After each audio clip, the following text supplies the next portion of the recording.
Separatist parties are expected to win control of Catalonia's parliament in an election on Sunday, setting the region on course for a unilateral declaration of independence from Spain, which the central government says is impossible.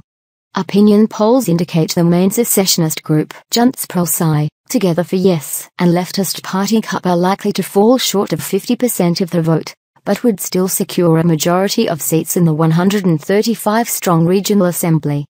Both have said that such a result would allow them to unilaterally declare independence within 18 months.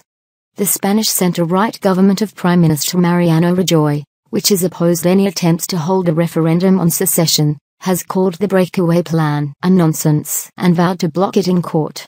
ID, N, L5N11U40Y in Barcelona, where 3/4 of the 5.5 million Catalan voters were due to cast their ballot, the mood was relaxed following a tense political campaign.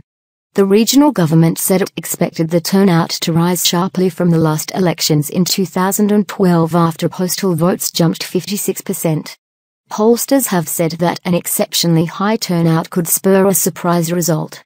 Montse Castellana, a schoolteacher from Barcelona, said the election was a moment of truth for Catalonia. "We want to decide our future and we want to feel that we are being heard," she said after casting her ballot in the Prelbs neighborhood.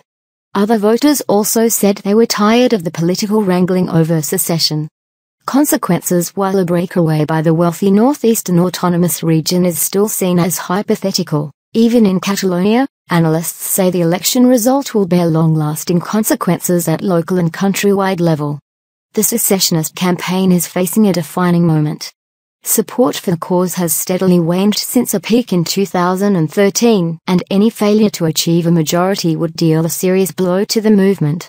The vote may also influence the course of the Spanish general election in December.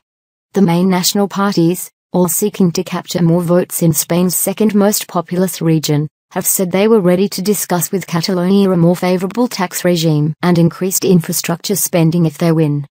Depending on who forms a government in Madrid, constitutional reform to recognize Catalonia as a nation within the Spanish state may even be on the cards.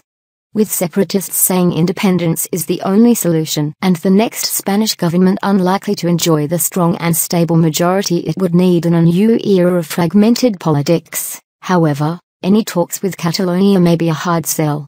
But most analysts and politicians say they would go a long way towards soothing Catalan discontent.